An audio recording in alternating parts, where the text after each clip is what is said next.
आपको पता है ना मैं कितनी मुख्तलिफ हूँ। आम सासों की तरह बिल्कुल नहीं हूँ जो अपनी बहुओं पे अपनी पसंद नापसंद थोप देती हैं। इसीलिए मैं माही को अपने साथ लेके जा रही हूँ शॉपिंग पे। सारी बरी की शॉपिंग वो अपनी मर्जी से करेगी। ड्राइवर के साथ जाओगी? हाँ, अभी तो मैं ड्राइवर के साथ ही जा रही हूँ। उमर ऑफिस में है ना, वो हमें मॉल में ज्वाइन कर लेगा। वैसे अम्मी, किशमिश को तो आपने चंद हजार रुपए देके टरखा दिया था।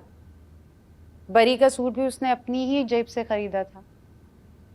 अल्लाह बख्शे, जब तक मेरी सास हयात थी वो अपनी पहनावनी में कागज के वजन के टॉप्स और किशमिश को सलामी में दी हुई छिलके जैसी अंगूठी के ताने देती रही। याद है ना अब्बा? लेकिन अब जमाना बदल गया है। भाभी बेगम और भाई मियाँ से कहिएगा कि उमर की शॉपिंग में कोई कसर नहीं छोड़नी, कहीं कंजूसी नहीं करनी। ये ना वो 1-2 लाख हाथ में पकड़ा के जान छुड़ा ले। दुल्हन का तो फिर भी सामान सस्ते में आता है, दूल्हे की तो शेरवानी ही 2-3 लाख से कम में नहीं बनती। भाई मियाँ से कहिएगा कि उमर को साथ ले जाके ना उसकी शॉपिंग कराएं, उसकी पसंद से। खुदा का खौफ करो सलीका, 2 तोले के टॉप्स और अंगूठी दी थी मैंने तुम्हारी सास को, और वो जलाल की अंगूठी जिसे तुम छिलका कह रही हो, कभी उसका जाके वजन करवा के देखो कि वो कितने तोले की थी। जो भी है, मेरे इकलौते बेटे की शादी है।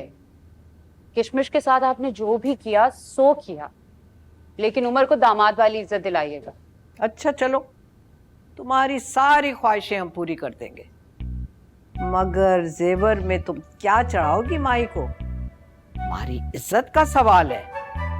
माई को सोने की दर्जन चूड़ियां तो तुम चढ़वाओगी, 2 सोने के सेट भी होंगे।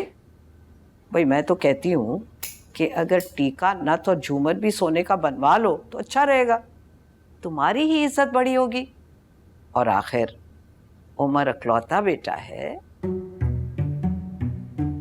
माही नजर नहीं आ रही, देर हो रही है।